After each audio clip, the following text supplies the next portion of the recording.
you really had a farm, and you had this neighbor, and one day he offered you $2,000 an acre, and the next day he offers you $1,200 an acre, and maybe the day after that he offers you $800 an acre, are you really going to feel that at $2,000 an acre, when you had evaluated what the farm would produce, are you going to let this guy drive you into thinking I better sell because his number keeps coming in lower all the time? It's a very, very, very important matter to bring the right psychological approach to owning common stocks. But I will tell you, if you bet on America and sustain that position for decades, you're going to do better than, in my view, far better than owning Treasury securities, or far better than following people who tell you that what the farmer's going to yell out next. There's huge amounts of money that people pay for advice they really don't need, and for advice where the person giving it can be very well meaning in it and believe their own line. But the truth is that you can't deliver superior results to everybody by just having them trade around a business. If you bought into a business, it's going to deliver what the business produces, and the idea that you can outsmart the person next to you, or that the person advising you can outsmart the person sitting next to you is well, it's really the wrong approach. So find businesses, get a cross section. In my view, for most people, the best thing to do is to own the S&P 500 index fund. People will try and sell you other things because there's more money in it for them if they do. And I'm not saying that that's a conscious act on their part. Most good salespeople believe their own baloney. I mean, that's part of being a good salesperson, and I'm sure I've done plenty of that in my life too. But it's very human. If you keep repeating something often enough, that's why lawyers have the witnesses keep saying things over and over again. That by the time they get on the witness stand, they'll believe it, whether it was true in the first place or not. But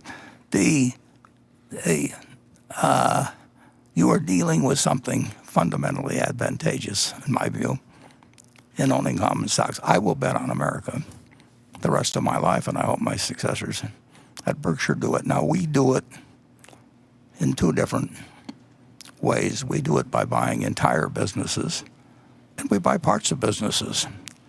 And I would like to emphasize that, well, I'd like to give you a few figures that will tie in from our activities in the first quarter and also what we've done in April.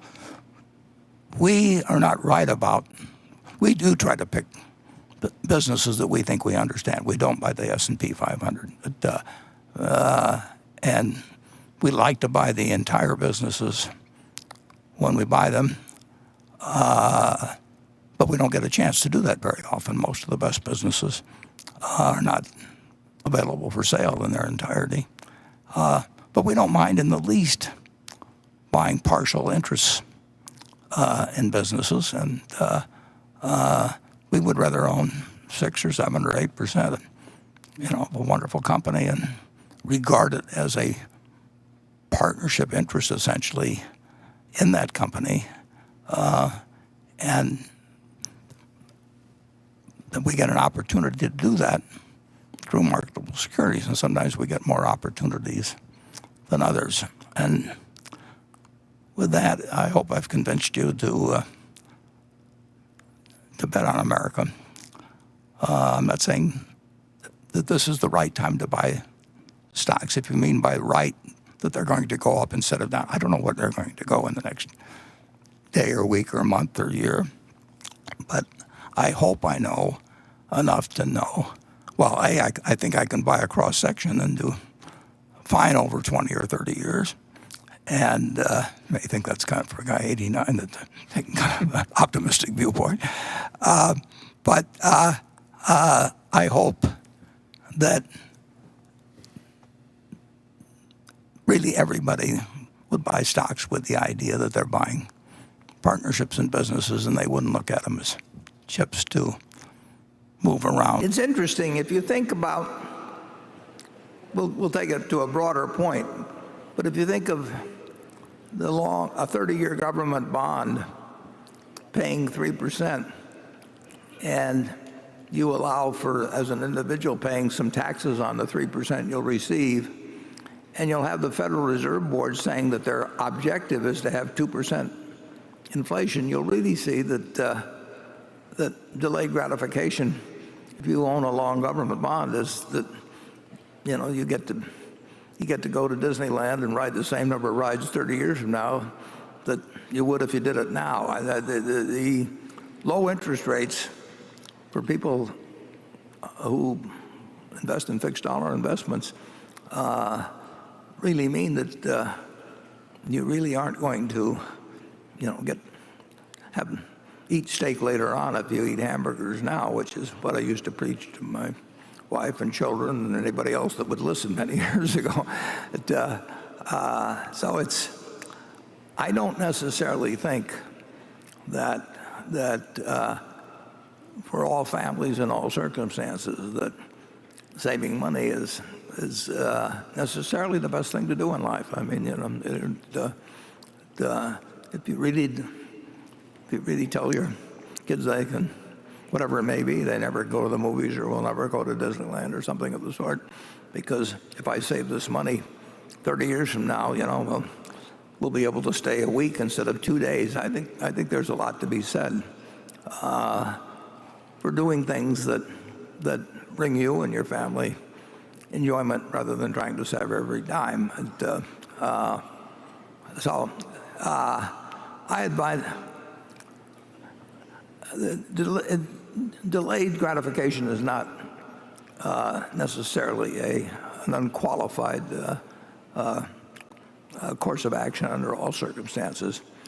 I always believed in spending 2 or 3 cents out of every dollar I earned, saving the rest. But I've always had everything I wanted. I mean, one thing you should understand,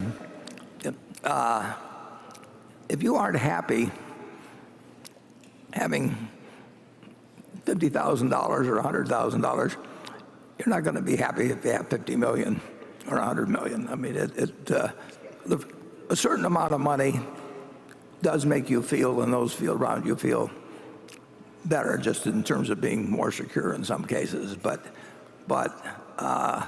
loads and loads of money. I've probably known as many rich people as just about anybody, and I don't think they're happier because they get super rich. I think they are happier when they don't have to worry about money. But you don't see a correlation between happiness and money beyond a certain place. So don't go overboard on delayed gratification.